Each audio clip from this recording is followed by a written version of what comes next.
상세 페이지를 정리, 분석한 리뷰입니다. 실제 노트북으로 할 수 있는 디테일한 정보는 빠져 있으니 참고만 하세요.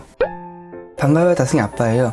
아직 정식 판매 전인 국산 초경량 노트북 2대를 상세 페이지 바탕으로 비교해 보겠습니다. 두 제품의 가격과 CPU를 고려해 갤럭시북 이오는 내장 그래픽이 탑재된 모델을 기준으로 비교했습니다.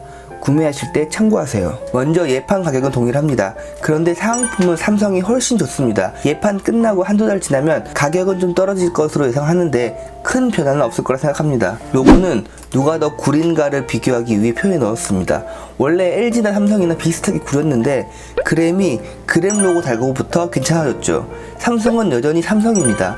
개인적으로 이 세련된 디자인에 삼성 로고는 아쉽다고 생각합니다. 벤치마크로 보면 두 CPU가 큰 차이는 없지만 이온의 14나노 공정 코멜레이크보다 그램의 10나노 공정의 아이스레이크가 더 낫다고 생각합니다.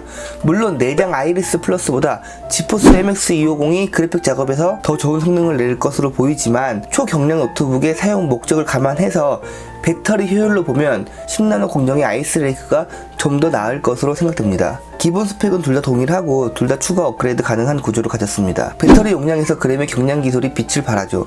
10Wh 정도의 그램이 더 용량이 크지만 무게는 오히려 가볍습니다. 세계 최고의 경량 기술이라고 보면 됩니다. 삼성도 더 큰 배터리를 넣을 수 있었겠지만 무게를 1.2kg 정도로 맞추기 위해 69.7W로 정한 듯 합니다. LG의 디스플레이 역시 세계적으로 알아준 IPS 기술이죠. 하지만 이번 삼성의 QLED가 한 단계 더 낫다고 생각합니다.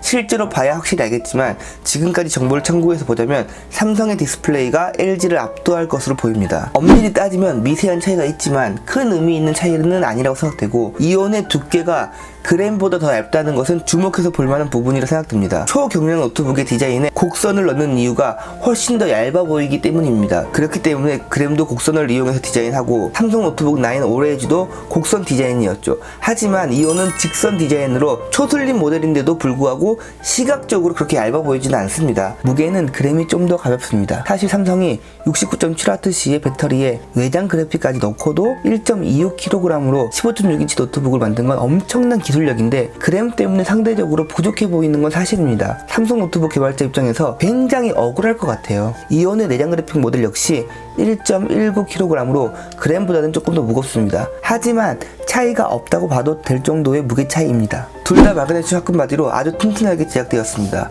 그램은 밀스펙 통과했지만 이온은 제가 아무리 찾아봐도 밀스펙에 대한 정보가 없더라고요.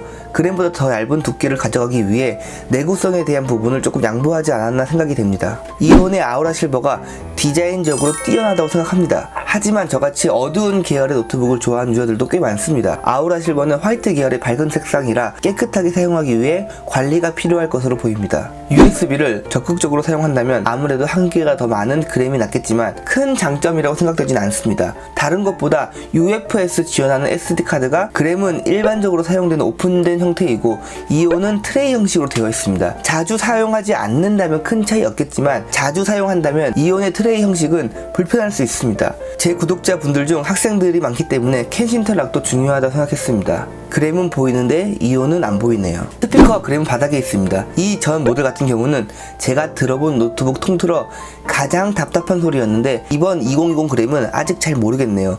이온 같은 경우는 사이드에 노출되어 달려 있습니다. 이게 장단점이 있어요. 바닥에 있으면 소리가 예민하진 않지만 바닥에 반사되어 웅장한 소리가 나옵니다. 반면 사이드에 노출되어 있으면 웅장함은 적지만 예민하고 섬세하게 들리죠. 초경량 노트북들이 공간 때문에 좋은 유닛의 스피커가 들어간다고 생각하는 분들도 계시던데 아이패드 프로만 봐도 그렇지 않다는 걸 알 수 있죠. 음질이 좋지 못한 건 그냥 원가 절감이에요. 그램은 전원부가 키보드 내부 구석에 위치되어 있고 지문 인식이 내장되어 있습니다.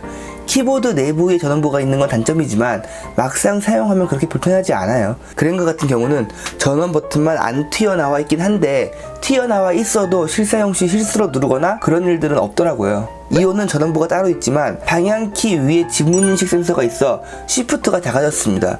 이용자에 따라 불편할 수 있다고 생각됩니다. 왜 이러한 키보드 레이아웃이 나왔는지 이해할 수 없네요. 둘 다 숫자표도 3열입니다. 제로 베젤로 인해 노트북 가로 사이즈가 줄어들면서 어쩔 수 없는 선택이라 생각됩니다. 그램의 특징은 10나노 공정에 아이스레이크 CPU가 들어갔다는 점이고 이온의 특징은 초경량 노트북의 새 기준인 아테네 프로젝트 인증이 되었다는 것과 타이핑 포지션과 발열에 도움되는 에르고 리프트 적용, 그리고 무선 충전기를 노트북 안에 품었다는 점 등이 있겠네요. 제 개인적인 평가입니다. 노트북을 휴대용으로 사용할 때 가장 중요한 부분은 무게와 배터리입니다. 하지만 무게와 배터리는 반비례 관계이기 때문에 기술 개발이 정말 힘든 부분이죠. 배터리 용량을 늘리기는 쉬워요. 하지만 늘린 배터리 용량만큼 무게가 증가하죠. 그램이 항상 발열로 문제가 되지만 그럼에도 불구하고 세계 최고의 경량 기술을 가진 것은 사실입니다. 이번 2020 그램에서 그 기록을 또 갈아치웠죠. 배터리가 80W가 되었습니다. 노트북을 보는 기준이 여러 개가 있지만 휴대용으로만 봤을 때 과거도 그래왔고 지금도 여전히 그램은 최고입니다. 특히 삼성 노트북과 비교한다면 경량 기술력은 더 앞서죠. 하지만 노트북을 휴대용으로만 볼 수 없죠. 이번 삼성 갤럭시 북 2호는 아테나 프로젝트 인증되었으며 노트북 최초 QLED가 들어갔고 에르고 리프트 힌지도 적용되었고 무선 충전기도 내부로 품었습니다. 그램만큼은 아니지만 지포스 MX 250을 놓고도 1.26kg으로 만든 건 정말 대단한 기술력입니다. 그리고 디자인적으로도 굉장히 신경을 썼고요.